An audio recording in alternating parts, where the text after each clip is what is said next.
Praise God, church. Amen. I thank God for this wonderful opportunity that I've received. And thank you, Pastor, for introducing me. Wow. I want us to stand up and open our Bibles in the book of Exodus, chapter number 17. Exodus, chapter number 17.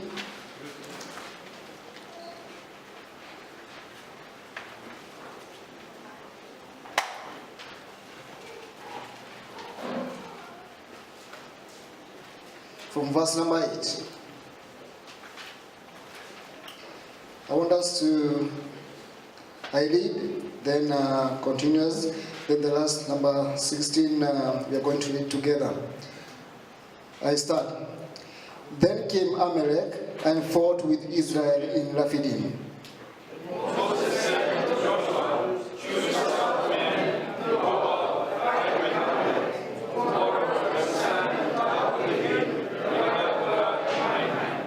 So Joshua did as Moses had said to him, and fought with Amalek, and Moses, Aaron, and Hur went up to the top of the hill.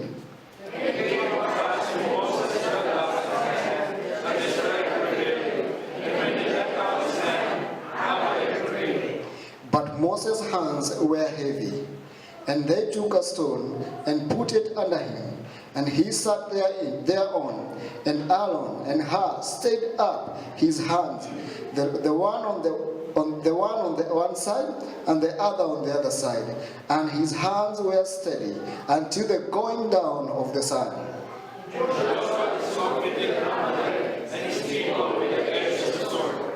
And the Lord said unto Moses, write this for a memorial in a book, and rehearse it in the ears of Joshua, for I will utterly put out the remembrance of Amalek from under heaven.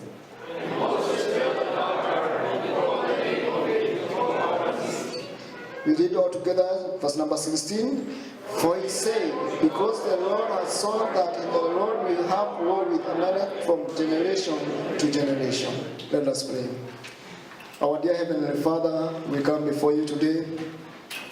We thank you, Father, because of the week. We thank you, God Almighty, because of this day.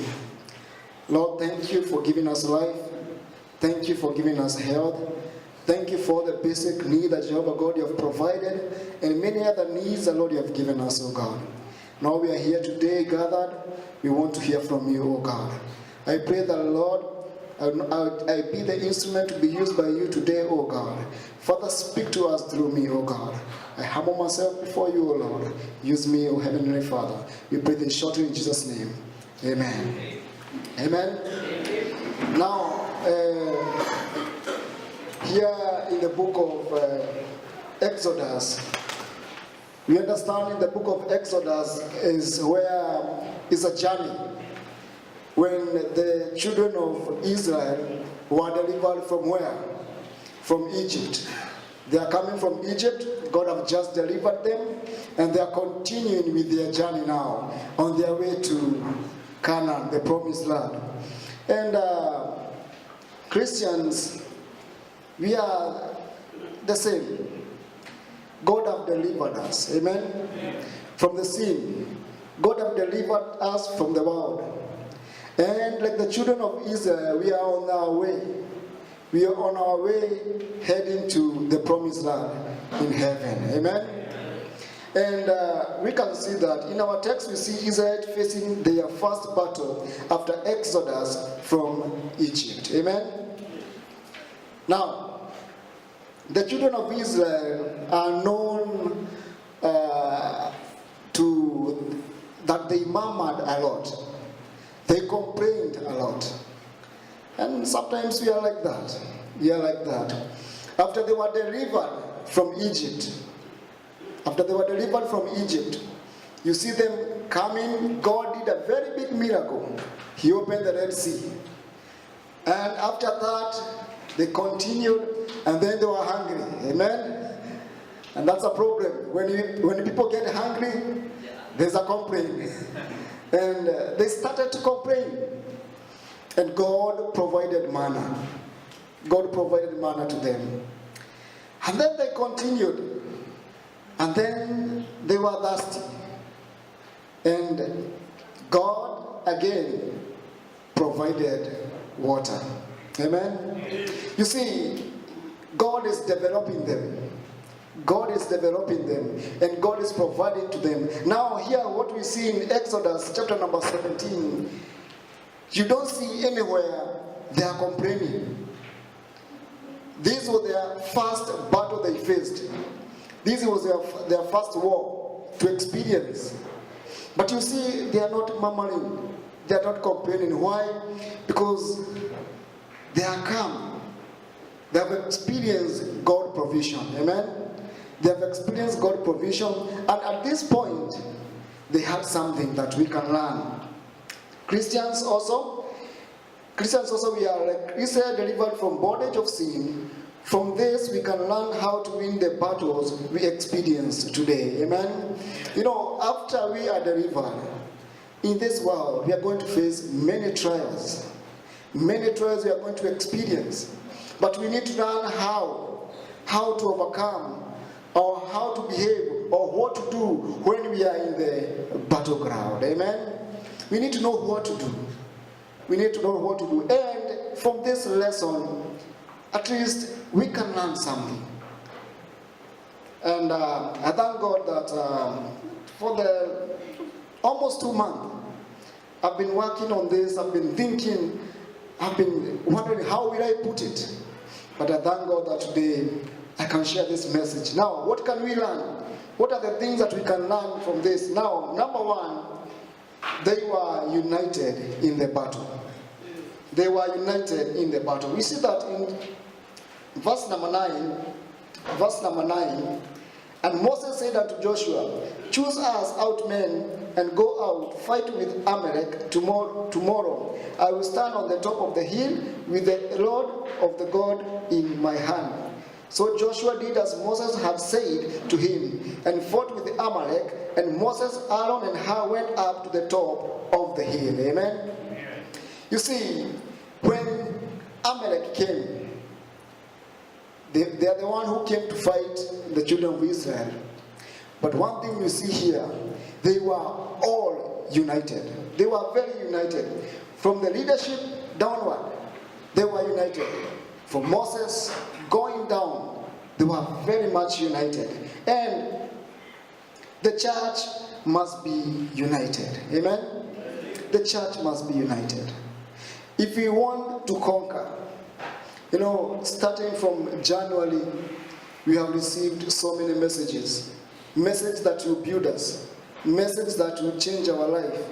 But we need to be united. If we are not united, we cannot make it. Now, what do we see here? You see, if you open in the Bible, in the book of John chapter number 17, we see Jesus prayed something for the church. This is a Jesus prayer, John chapter 17, verse number 21. John chapter 17, verse number 21. When Jesus was praying, he said this, that they all may be one, as thou, Father, art in me, and I in thee, that they also may be one in us, that the world may believe that thou hast sent me. Continue. And the glory which thou givest me, I have given them, that they may be one, even as we are one. Continue. I in them, and thou in me, that they may be made perfect in one, and that the world may know that thou hast sent me, and hast loved me, and thou hast loved me. Amen. We need to be one. As a church, we need to be one. Amen. There is no way we are going to defeat the enemy if we are not one. There is no way, if we are divided, there is no way that we are going to conquer the trials that we experience. Amen. And how are we going to be united? You see, if you see in Matthew chapter number 26, verse number 40 to 45 there, verse number 40 to 45 there in Matthew chapter number 26, verse 40 to 45. there's something happened here. He went away again, verse number 40. And he cometh unto the disciples and findeth them asleep, and said unto Peter, what could ye not watch with me 1 hour? You know this account? It's in the Gethsemane. When Jesus was about to be crucified, he took his disciples and he went with them up there that they may stand with him for a while. To do what? To pray. But you see, in this account, they were asleep. If there's a way, if there's a place we need to be united, is in our prayer. Amen? We need to be very, very much united in our prayer. Every Sunday night, there's prayer points here. There's prayer points here. I wonder how many of us, during the week, do we even remember to visit the prayer point? Because if we must, if this prayer must be, for these prayers to be answered, people need to pray. People need to pray. All the prayer requests you have made, why are they made here? Why are they projected here? So that all of us, we understand the needs of the brethren. Amen? Why do we have to know the needs of the brethren? Why do you have to know what I'm going through? So that we pray. Amen? So we need to be united in prayer. We need to be united in service. Amen? We need to be united in service. Now, we are in new groups. And if you are like me, I was comfortable in group 4. Now, I'm in group 3. Amen? And there's a tendency of relaxing now. I don't want to be step forward the way I used to be in group, the one I used to be. No. You need to be the same in the new group. Amen? In the service also, we need to be very much united. We need to be very much united in serving God. And also, in Ephesians chapter number 6, verse 18, what does it say? Ephesians chapter 6, verse number 18.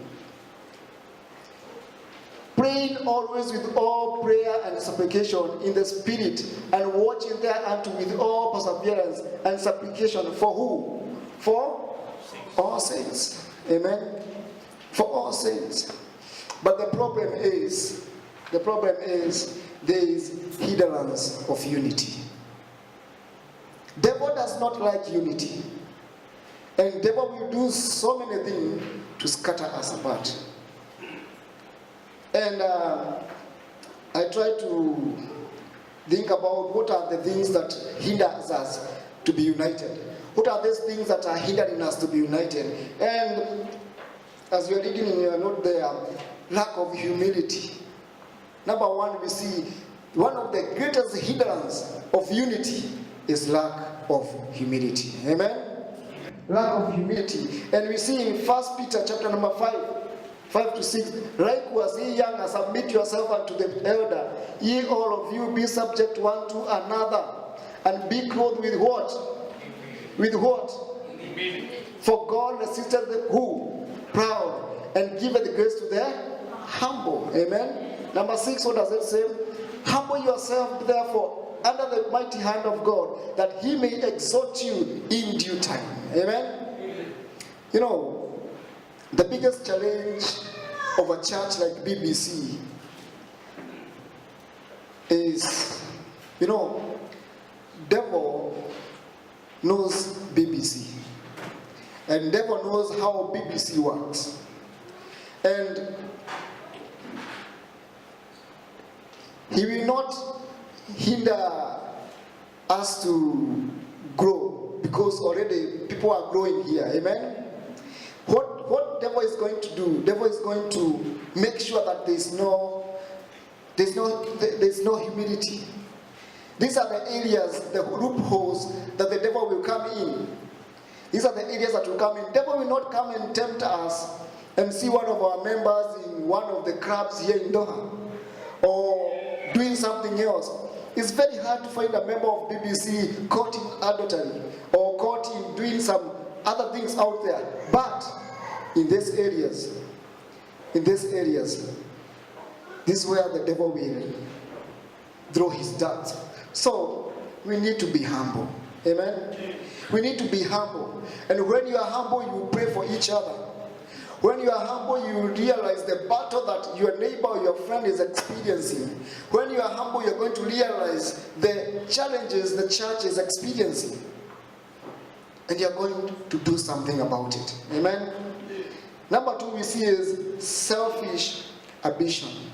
Selfish ambition. Philippians chapter 2. Let nothing be done through strife or what? Or vain glory, but in lowliness of mind, let each esteem other better than themselves. Amen? You know, sometimes we don't want to change our way of doing things. We want to emphasize that this is how I want it to be done. Amen? Sometimes these are the things that hinder us from being united, because you want to make your point to, it is the one which have been taken. Example, like there's a discussion and your point, others they are not agreeing with your point, but still, because your desire is, you're so selfish that you want your point to be the one which is taking control. You see, those things, when you're selfish, you're going to hinder unity. Amen? You're going to hinder unity. There's no way people can be united where people are selfish. You see, in the Bible studies, in the Bible studies, or wherever, sometimes that pride comes, it will pop up. It will pop up. So we need to examine ourselves and make sure that humility is in us and we are not selfish. And also, we need to make sure that there is no buried bitterness. There's no buried bitterness and false forgiveness. Amen?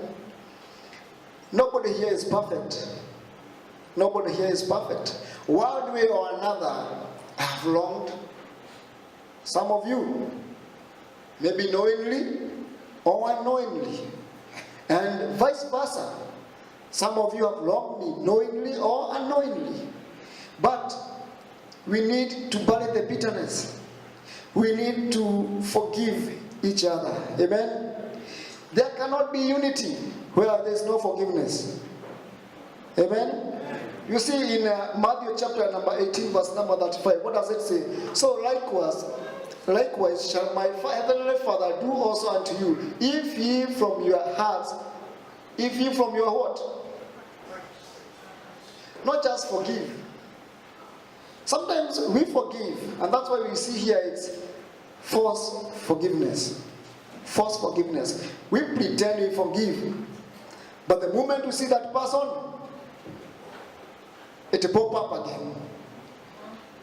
You see, from your hearts, we need to forgive from our heart.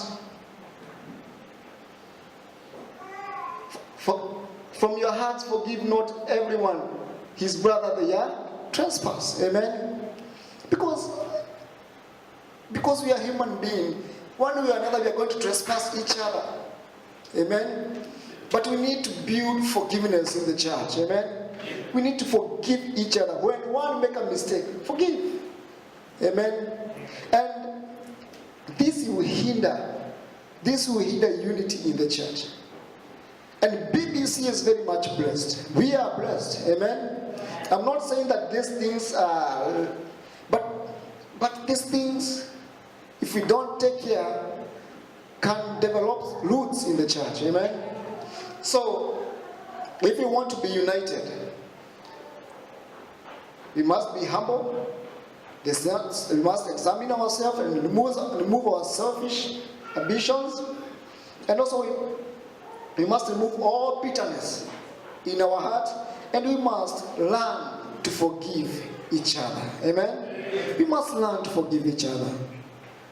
And that's why I'm saying these are where the enemy will fight us. especially this area of forgiveness. This is where the enemy will really fight BBC. Like I said, there are some sins that we cannot be found in. But devil will make sure that in something like this,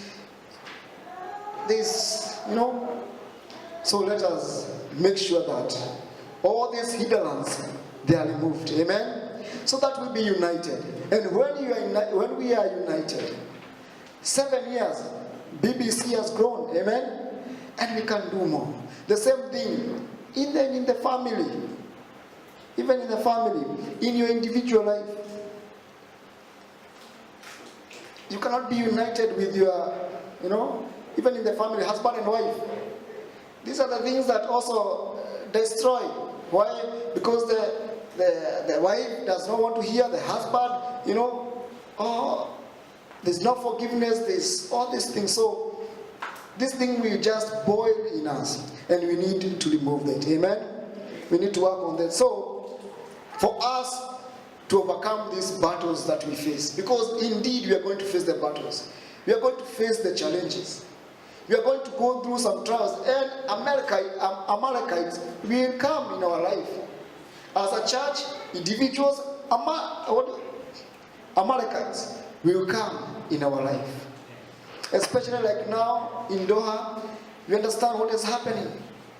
These challenges, job issues, so much concern is happening. This is a time for a church to stand. Amen? To stand together and pray for our brethren who are going difficulties in their workplace. Amen? And God surely is going to help us. He's going to hear our prayer. But we need to be united. We need to be one. Amen? So, for us to overcome the battle, we need to be united. And number two,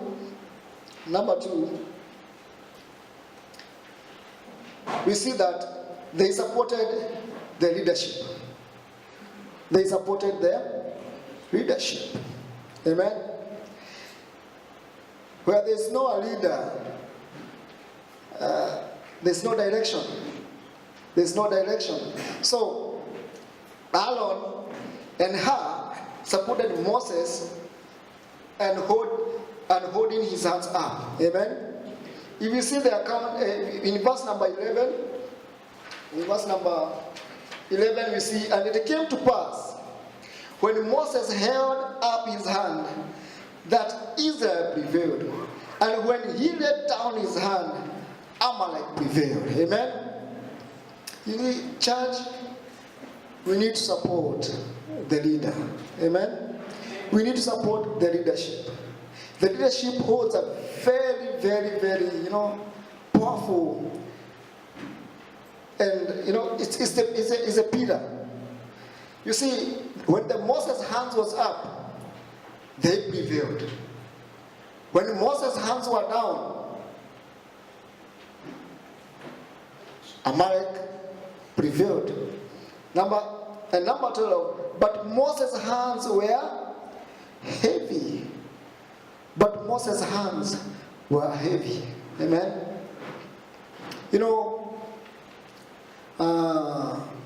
Sometimes our pastor's hand is heavy.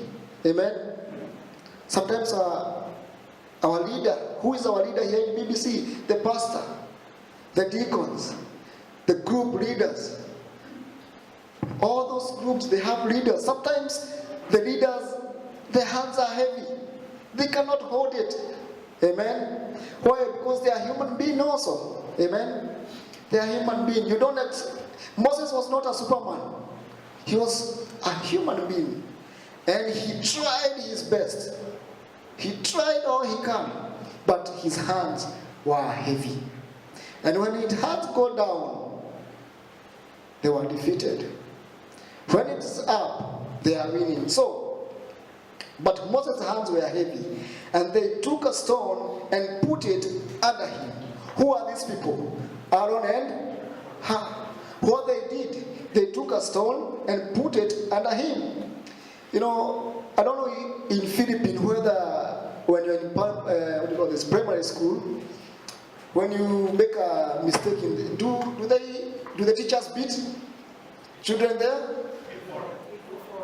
Before, eh? Now no more, eh? I don't know if you have experienced the beating we experienced in Africa. You know, sometimes the teacher will tell you to kneel down and lift hands up in the class. Maybe you are making the noise in the class. What the teacher will do? Okay, clear, come forward, kneel down, lift up your hands, and your hands should not go down. Have you experienced that? Richard, of course I know. It's hard. You know, you're going to lift it. At the beginning it's very easy. But at some point, you cannot hold it. You're trying to do this, you're trying to... And when it is down, the teacher will beat you. So you need to keep it up. What I'm trying to say is not easy what Moses was experiencing. Now, and Aaron and Hur stayed up his hands, the one on the one side and the other on the other side. And his hands were steady until the going down of the sun. Amen? I don't know how many Aarons and Hurs we have here in the church. And how many holds our pastor's hand? How many holds our pastor's hand? I don't know. You know yourself. If you're not doing, you see what they did? They hold his hand. Amen? Yeah. Even them, at some point, I'm sure, they were tired. But all together, they hold Moses' hands. And church members must support the pastor. Amen? Yeah. We need to be Aaron, we need to be her in the church. We need to support our pastor. We need to hold his hands up. Amen? Amen. You know, I know Pastor John does not like his stories to be told. But you know, sometimes Pastor, he was having a problem. And sometimes, you know, he has problems. Physical problems. He could let everybody go out. Then he will just go slowly up. What I'm saying is that we have a pastor. God has given us a pastor. Amen? Amen. But we have responsibilities to support him. If we want to win the battles, if we want to win our battle, individual battles, church battles, we need to support our pastor. Now, how do we support our pastor? What are the ways to support our pastor? Encourage him to lead in his family. Amen? You see, when you are praying for pastor, don't just pray for pastor. Pray for his family. Amen? Amen. Pray for his wife. Pray for his children. Amen. Amen? This is how you encourage him. This is how you encourage him in leading his family. Amen? We need to encourage our pastor in leading his family. And also, we need to pray, encourage, and do what? And do what? Submit to the pastor. Sometimes we submit because we have no choice. But we need to submit from the heart. Amen? Amen. You need to submit from the heart. You know? Sometimes pastor will tell you to do something and you say, yes, pastor, yes, I will do it. But you don't. But we need to submit. Amen? If you want to overcome, if you want to win this battle, we need to submit to our leader. In those simple instructions, in those big decisions, we need to submit to our pastor. And also we need to be a blessing to him, to the pastor, financially. We need to be a blessing to pastor financially. Pastor is not working. The church is the one supposed to take responsibility. And I thank God for BBC because you do this well. Amen? But we can improve. Amen? There is always room for improvement. So, what are we supposed to do when we are experiencing the battle? What are we supposed to do? Already, individually, as a BBC, you have experienced God's blessing. Amen? You have experienced what God can do. You can imagine, how does BBC stand? How do we manage to do the things we do? How? It's because of God. God has blessed us all those years. He has been with us. Amen? The same way God was with the children of Israel since they left the land of Egypt, crossed the Red Sea, providing the food, providing what to drink, and now the battle. When battles come, we need to be united. Amen? We need to be united, and we need to support our leader. And number 3, when we do this, they experienced victory over Amalekites. Verse number 13. And Joshua discomfited Amalek and his people with the edge of the sword. Amen? There's a victory. We can overcome. We can win. But there's a point I want to bring here.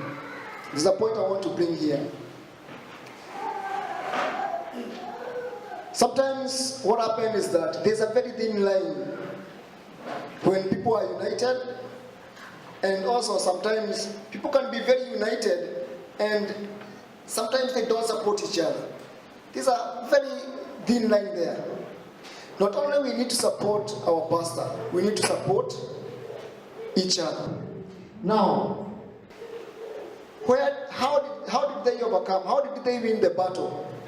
Joshua and the soldiers, they were trained.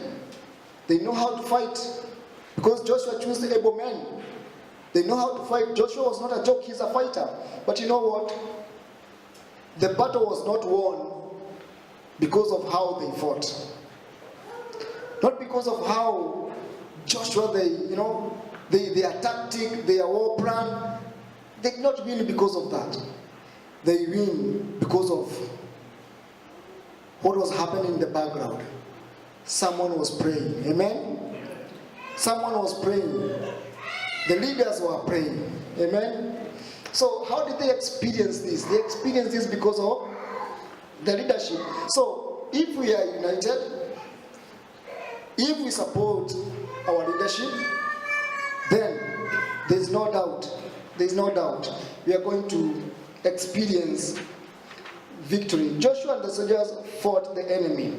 God will allow us to experience victory in the battles. 1 Corinthians 15:57.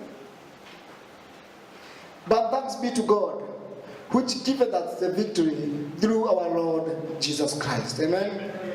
I don't know which battle today you are facing.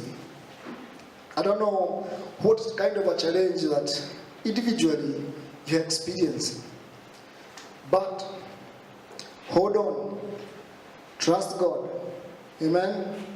Just keep the unity.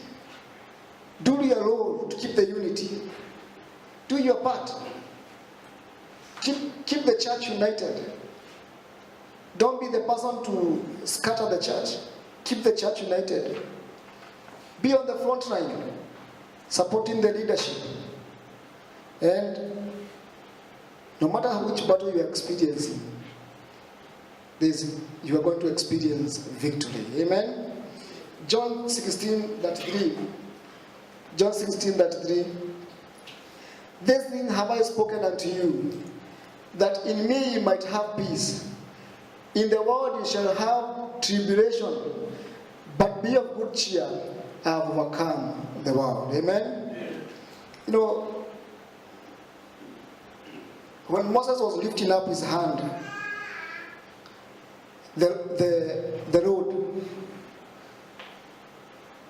God was working. Amen? The one who is holding us, the one who is holding the leadership, we need to remember it is who? It is God. It is God. We need to have that in our mind, that God is the one. So whatever you are doing, the reason you are doing what you are doing is for the glory of God. Amen? Whether you are in the battleground, whether you are there in the field, you are in the front line, you are like Joshua there. You're the one with the sword, you're the one having the physical war. one holding the leadership, the pastor. And even the pastor, we all know that the success is coming from God. Amen? The success is coming from God. So, like the Israelites, the church will face many battles. But as long as members are united, supporting the pastor and each other, God will always allow the church experience victory. And in Hebrews 13:5, at the end, let your conversation be without covetousness, and be content with such things as ye have. For he had said, I will never leave thee, nor forsake thee. Amen? Individually, as a church, God will never leave us. Amen? But we have a role to play. Amen?